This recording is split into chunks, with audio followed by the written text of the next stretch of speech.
अभी मोदी जी के कैबिनेट मंत्री निर्मला सीतारमन अभी तो युवाओं को हाल ही में अमृत करके कुछ नाम दी हैं। तो क्या लगता है कि युवाओं के लिए तो मोदी जी कुछ ना कुछ कर रहे हैं? वो कुछ नहीं मिलने वाला है। वो सब अमृत काल हर बार आता है, हर बार जाता है। युवा के लिए कुछ नहीं मिलने वाला है। बस हाँ, युवा के मिलेगा 2024 में चुनाव है ना। हाँ, युवा के मिलेगा। बाकी 4 साल गैपिंग में कुछ नहीं मिलने वाला है। बस चुनाव में जो मिल गया मिल गया। युवा एकदम मतलब बुड़बक बन के करे से क्या करे। युवा एकदम मतलब कोई सरकार केंद्र में दो ही, कांग्रेस और भाजपा। युवा तीसरा स्तंभ बना ही नहीं रहा। मैं युवा से कहना चाहूँगा कि आप हम लोग मिल के करके एक तीसरा स्तंभ खड़ा करें ताकि ये दोनों सरकार को समझ में आए। क्या आप कभी नरेंद्र मोदी के 2014 में बहुत बड़े फैन हुआ करते थे? क्या उनसे क्या दिक्कत हुई कि आज उनके प्रति नाराजगी काफ़ी ये दुख की विषय लग रही है? जी देखिए, नरेंद्र मोदी कोई गलत नेता नहीं है, बहुत अच्छे नेता है। मैं उनका फ़ैन रहा हूँ और बात ऐसी है कि सब काम लोग अच्छा कर रहे हैं, बट युवा पर कोई ध्यान नहीं है। चाहे नरेंद्र मोदी हो, चाहे नीतीश कुमार हो। जब चुनाव आएगा तो हम युवा पर ध्यान देंगे, नहीं तो 5 साल एकदम ध्यान नहीं देंगे। नमस्कार, अथाह न्यूज़ में आपका स्वागत है। मैं मनीष चौधरी। आज हम मोदी जी और नीतीश जी के इतने बड़े फैन से आपको मिलवाने जा रहे हैं जिन्होंने इन दोनों नेताओं के नाम पे अपनी दीवानगी ऐसे कभी दिखाया करते थे। किसी से ऐसे दोनों नेताओं के नाम पे लड़ते झगड़ते थे जिसको देख करके लगता था कि इनसे बड़ा भक्त कोई है नहीं। लेकिन जब बात इनकी कैरियर की आई, बात रोजगार की आई, बात जब इनकी नौकरी की आई तो इनका दिल टूट गया। और अभी ये इन दोनों सरकार से इस प्रकार से दुखी हैं कि जिनको इन्हीं के मुंह से आपको बताते हैं। अथाह न्यूज़ में आपका स्वागत है। क्या नाम हुआ आपका? जी, मेरा नाम आकाश कुमार हुआ। और किस जिला से हुए आप? मैं अरवल ज़िले के प्रखंड कलेर से हूँ। और मैं आपको अथाह न्यूज़ के माध्यम से मैं सभी जो जितने दर्शक इस वीडियो को देख रहे हैं उसको मैं नमस्कार करता हूँ। पूछिए, क्या पूछना चाहते हैं? क्या आप कभी नरेंद्र मोदी के 2014 में बहुत बड़े फैन हुआ करते थे? क्या उनसे क्या दिक्कत हुई कि आज उनके प्रति नाराजगी काफ़ी ये दुख की विषय लग रही है? जी देखिए, नरेंद्र मोदी कोई गलत नेता नहीं है, बहुत अच्छे नेता है। मैं उनका फ़ैन रहा हूँ और बात ऐसी है कि सब काम लोग अच्छा कर रहे हैं, बट युवा पर कोई ध्यान नहीं है। चाहे नरेंद्र मोदी हो, चाहे नीतीश कुमार हो। जब चुनाव आएगा तो हम युवा पर ध्यान देंगे, नहीं तो 5 साल एकदम ध्यान नहीं देंगे। तो क्या 2014 में आप क्या उम्मीद लगाए हुए थे कि इतने बड़े फैन 2014 में आप नरेंद्र मोदी के थे, और क्या क्या उनसे उम्मीद था जो उम्मीद आपका पूरा नहीं हुआ?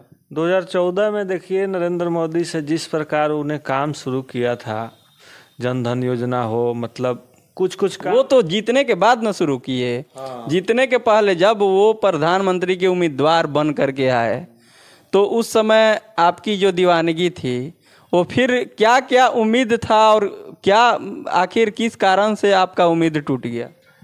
जी देखिए, 2014 में नरेंद्र मोदी आए। हमने तो नरेंद्र मोदी से बहुत उम्मीद था कि हमें नौकरी मिलेगी, बट नौकरी मिली नहीं। और दिन पर दिन और नौकरी कम होती जा रही है। लगता है कि अब नरेंद्र मोदी से नौकरी मिलने वाली नहीं है। शायद कुछ रोजगार के बारे में भी तो मोदी जी कह रहे हैं कि हाँ, अपना स्टार्टअप इंडिया में या कुछ लोन वगैरह लेकर के अपना कुछ बिजनेस कीजिए, व्यापार कीजिए। तो इसके बारे में क्यों नहीं सोच रहे हैं? नहीं, वो लोन के देखिए सर, बात कर रहे हैं ना। लोन ठीक है, 5 लाख चाहे 10 लाख लोन देते हैं। हम लोग बैंक में चाहे किसी सरकारी ब्लॉक एथी में दौड़ते हैं, दौड़ते रह जाते हैं। पहले 2 लाख साला घूस ही मांगता है लोग, हम कहाँ से दे 2 लाख? क्या नीतीश जी का जो चला है 10 लाख 5 लाख अनुदान है, 10 लाख रुपया युवाओं को रोजगार करने के लिए नीतीश जी भी दे रहे हैं, इसमें 5 लाख अनुदान है। तो उसमें क्या ट्राई किए हैं रोजगार करने के लिए? जी जी, ट्राई किए हैं हम बहुत जगह रोजगार के लिए, हम हर जगह ट्राई किए हैं। हम पढ़ाई भी बहुत किए हैं, बट क्या करें, भर्ती आती भी है तो उसमें इतना चीटिंगबाजी होता है ना कि मतलब पढ़ने वाला के लिए बहुत टफ है, बिहार में हो चाहे केंद्र में हो। क्वेश्चन वायरल हो जाता है, उससे आप लोग को दिक्कत होता है क्या? जी बहुत दिक्कत होता है। क्वेश्चन वायरल होता है, 45 मिनट पहले वायरल हो जाता है, 1 घंटा पहले वायरल हो जाता है, और हम लोग बिना पैसे वाले आदमी। ये उम्मीद नहीं रहता है कि क्वेश्चन वायरल होगा तो कहीं हमको भी मिल जाएगा तो हम भी ज़्यादा नंबर ला लेंगे? पहले हम 2 लाख 2.5 लाख रुपया कहाँ से लाए सर? हमने देखिए, हम लोग क्या है कि हम लोग मिडिल क्लास के फैमिली हैं। हम लोग के पास 2 लाख 2.5 लाख पैसा एक मतलब मायने रखता है, तो हम लोग 2 लाख 2.5 लाख पहले कहाँ 2 लाख 2.5 लाख रुपया चाहिए क्वेश्चन के लिए? पहले क्वेश्चन मिलने के पहले 5 दिन 6 दिन पहले 2-2.5 लाख रुपया चाहिए। हमारे बैच में जितने सिपाही भर्ती में हुए हैं बिहार में, सब लोग ऐसे ही भर्ती हुए हैं। हमारे साथ पढ़े हैं ठीक है, पर ऐसे ही भर्ती हुए। सभी के सभी पैसा दे करके? सभी के सभी। और जो पैसा नहीं दिया उसको क्वेश्चन नहीं मिलता है? नहीं, जो पैसा नहीं दिया उसका हम बहुत बार प्रयास किए कि हमें बिना पैसा के कोई दे दे। हमने बहुत पढ़ाई किया, पर फिर 10 लाख रुपया भी तो कम नहीं हुआ। अगर लोन भी आप लेते, लोन भी नीतीश सरकार दे रही है, उद्योग विभाग से लोन मिल रहा है 10 लाख रुपया, उसमें 5 लाख ही सधाना है, 5 लाख रुपया माफ है, तो उस बारे में क्यों नहीं सोचे आप? बोल तो रहे हैं कि लोन सब बड़े बड़े पूंजीपतियों के लिए बना है, हम लोग गरीब युवा के लिए नहीं है। हम लोग जाएंगे तो पहले पैसा मांगेगा, पहले 2 लाख 1.5 लाख रुपया। ट्राई किए हैं? बहुत हम ट्राई किए हैं। आप पूछ लिए हमारे जिले के कौन सा ऐसा केंद्र है, कौन सा ऐसा मतलब सरकारी भवन है जो हमसे बाकी है? हम कौन जैसे सरकारी भवन में नहीं ब्लॉक गए। कितना रुपया? 10 लाख वाला में कितना रुपया मांगता है तब? 10 लाख वाला में मांगता है 2.25 लाख मांगता है पहले?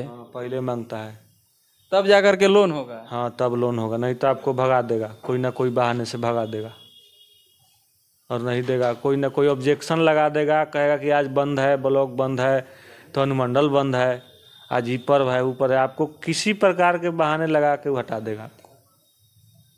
देख लीजिए नीतीश जी, अपने राज्य के युवाओं से इनका दुख सुनिए कि आप बड़ी बड़ी योजनाएं चला रहे हैं, बड़ी बड़ी रकम युवाओं के नाम पे आप दे रहे हैं, लेकिन उस पैसा का कितना सदुपयोग हो रहा है, उस पैसा को कितना सही जगह पे खर्च किया जा रहा है, कितना वास्तव में बेरोजगार युवाओं को लोन दिया जा रहा है, अगर नौकरी निकलती है तो पढ़ने वाले युवाओं को उसमें कितनी भर्ती की जाती है, माफिया कैसे चढ़े हुए हैं सभी विभाग पे, ये खुद अपने ही राज्य के बेरोजगार युवाओं से सुनिए। यह वैसे युवा हैं जो नीतीश सरकार जी से आपकी मतलब पहले क्या उम्मीद थी? जी देखिए, नीतीश कुमार के मैं बहुत बड़ा फैन हूँ।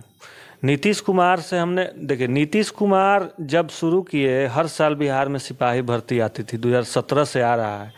2015 में हमने इंटर पास किया और 2 साल कुछ चीज़ का मतलब भर्ती ना केंद्र में आया ना राज्य में आया। 2018 से भर्ती आ रही है, तो 2018 में मेरा जैसे एक्सीडेंट हो गया, पहली बार बिहार पुलिस भर्ती हम कोमा में चले गए तो मेरा छूट गया, दूसरा बार आया, मतलब हर साल आता ही था।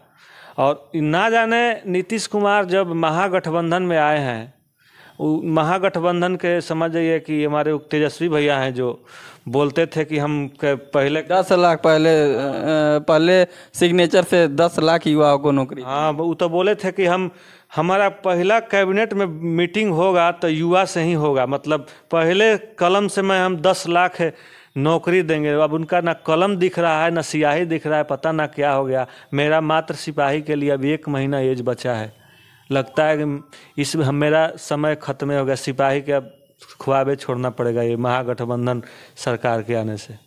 या सरकार आने से पहले जब चर्चा हुई थी कि सरकार में अदल बदल होगी, तो उस समय क्या आपको दुख हुआ था कि खुशी हुई थी? नहीं, दुख नहीं हुआ था। हमको तेजस्वी यादव से बहुत उम्मीद था। हम तेजस्वी रोज उनका सुनाई देता था कि युवाओं के लिए चल रहे हैं, युवाओं के लिए चल रहे हैं। अब तो तेजस्वी जी कहीं नहीं दिखाई। एकदम पहले तो लग रहा होगा कि अब जीवन बदल जाएगा। अब हम अपना एक पेज से फेसबुक लाइव डाले थे कि तेजस्वी भैया से बहुत उम्मीद है, महागठबंधन में नीतीश कुमार आएंगे तो युवा के लिए बहुत तेजस्वी और नीतीश मिल के युवा के लिए एकदम पेपर में बराबर 75,000 79,000 हमारे पास पेपर डेली आता है, 3 पेपर आता है। हम पेपर में डेली देखते हैं, बस पेपर पढ़ के उम्मीद खत्म हो जाता है। बहुत उम्मीद किया था। ऐसे ही उम्मीद 2014 में मोदी जी से भी थी। जी 2000 आपके उम्मीद पे कोई अभी तक कोई नेता खरा नहीं उतर पाया। खरा नहीं उतरा, खरा उतरा भी तो चोरी चुपके में पार हो गया भर्ती। जो पैसा दिया वो पार हो गया, जो नहीं दिया हम लटके हुए हैं। पर नीतीश कुमार से आप बोल रहे हैं कि नीतीश कुमार से बहुत उम्मीद था कि महागठबंधन में नीतीश आएंगे, तो हमने सुना था कि हर चीज़ में भर्ती निकलने वाली है, और कुछ कुछ में जैसे स्वास्थ्य विभाग में निकाले और निकाल के बस चुप के बैठ गए। अरे भाई मेन तो सिपाही भर्ती है, सिपाही भर्ती के क्यों छोड़ दिए आप? आपको दारू पकड़ना है, आपको सिपाही से हर चीज़ का काम है, आप सिपाही भर्ती क्यों रोक दिए? दारू पकड़ने में आपको लग रहा है कि सिपाही कम पड़ जा रहा है? बहुत कम पड़ रहा है, बहुत कम पड़ रहा है। अगर सिपाही कम नहीं पड़ता, आप बताइए, सिपाही कम नहीं पड़ता, यहाँ तक कि विद्यालय के सभी टीचर के बोल दिए कि आप दारू चेक कीजिए। क्यों? आखिर क्यों? तो क्या आपको लगता है कि आपके प्रिय नीतीश जी जो ये कर रहे हैं, दूसरे विभाग के कर्मी से, दूसरे विभाग के अधिकारी से दारू चेक करवा रहे हैं, यह गलत है? ये सरासर गलती गलत है, बहुत गलत है। अब आप टीचर के काम है पढ़ाना, अब उससे आप लैट्रिन साफ कराइएगा तो ये गलत बात ना है जी, सरेआम गलत है। जिसका जो काम है उसी से वो कराइए। आपको से सिपाही की कमी, सिपाही के अभी राज्य में बोल रहे हैं कि 60-70 हज़ार की संख्या कमी है, आपको होमगार्ड में 20-25 हज़ार कमी है सिपाही। इसका मतलब आप शिक्षक के प्रति जितना सहानुभूति रखते हैं, यानी आप एक बहुत बड़े संस्कारी होनहार छात्र अपने छात्र जीवन में रहे हैं। देखिए, गुरु मतलब होता है ना, गु मतलब रास्ता और रू मतलब दिखाने वाला। जो रास्ता को दिखाता है उसी को गुरु कहते हैं। और गुरु से इस प्रकार के खिलवाड़ करना, नीतीश जी, हम फिर आप हमसे हमारे दिमाग से उतर जाइएगा। हम आपका बहुत बड़ा फैन रहा हूँ, पर आप ऐसा काम नहीं कीजिए, रोजगार दीजिए। और ये सबसे पहले तो मैं कहूँगा कि आप दारू चालू कीजिए। दारू से ना पढ़ने वाला युवा भी दारू बेच रहा है। हाँ, पढ़ने वाला भी युवा दारू, क्योंकि दारू बेचने में बहुत इनकम है। जितना देखिए जितना नीतीश कुमार शिकंजा कसते हैं ना, उतने दारू महंगा होता है। जैसे कैसे रावण था कि अपना हर एक चीज़ दाव पर लगा रहा था, वैसे ही नीतीश कुमार है कि हर चीज़ दाव पर लगाते जा रहे हैं दारू के प्रति। पर दारू बंद नहीं हो रहा है, नहीं बंद हो रहा है, और महंगा हो रहा है, और लोग पी पी के मर रहा है। पर क्या करें, माफिया लोग से आप अगर कितना तक थानेदार महीना बांध दिया है माफिया से। हाँ, माफिया से महीना बांध दिया है कि हम इतना के महीना वो देगा उतना। कैसे आपको माने कि कहीं आप भी सिपाही हो जाइएगा तो आप ईमानदार ही रहिएगा? मैं देखिए, एक स्वतंत्र भारत के स्वतंत्र नागरिक हूँ। एक बार अगर मौका दे दे सरकार ना, तो पहले बात हम राजपूत जाति के हैं, मन्नू महाराज जैसा काम करेंगे। एक बार हमें सिपाही में भी मौका मिल जाए ना, तो कसम भारत की, मैं गलत, आप हमारे प्रखंड में पता कर लीजिए, कलेर प्रखंड में ना, कि आकाश कुमार कौन है। आकाश कुमार मतलब अपने एक जाने जाते हैं सच्चाई के माध्यम से। तो जो भी सिपाही लोग हुए हैं, तो बात तो ये भी आ जाती है कि मान लीजिए जो पैसा दे के, घूस दे करके नौकरी कर रहा है, तो कहीं ना कहीं अपने माँ का बाप का संपत्ति बेच करके पैसा दिया होगा, तो कहीं ना कहीं से निकालेगा। ये भी एक कारण हो सकता है घूसखोरी का। वो ठीक है, वो तो निकालेगा ही, घूसखोरी का कारण है ही। पर हम सबको कहना चाहेंगे ठीक है, आप इसीलिए ना आप नौकरी के लिए ना दिए या ना लेना चाहते हैं? नहीं, हम बस न देंगे न लेंगे, हम अपने कलम के बल पर लेना चाहते हैं। बट लगता है कि अब भर्ती आए तब न ले आदमी, अब कलम के बल पर मिलने वाला नहीं है। नहीं तो बताइए, एक ऐसा ईमानदार युवा जो अभी गर्व के साथ कह रहा है कि हम राजपूत जाति से हैं और मनु महाराज के तरह काम करेंगे, अपना ईमानदारी सरकार के प्रति ऐसे दिखाएंगे कि लोग क्या इनके प्रखंड के लोग के बारे में भी कह रहे हैं कि हाँ, मेरे प्रखंड के किसी भी आदमी से मेरे बारे में आप पूछ सकते हैं। ऐसे युवाओं से सरकार को उम्मीद रखनी चाहिए। ऐसे युवाओं को इनके रास्ते से भटका करके, घूसखोरी के बजाय नौकरी देकर इनके रास्ते से भटका करके, यह बहुत बड़ा गलत बात है। चलिए फिर मिलते हैं अगले खबरों के साथ। धन्यवाद। अगर हमें यूट्यूब पे देख रहे हैं तो चैनल को सब्सक्राइब करें, फेसबुक पे देख रहे हैं तो पेज को फॉलो करना ना भूलें।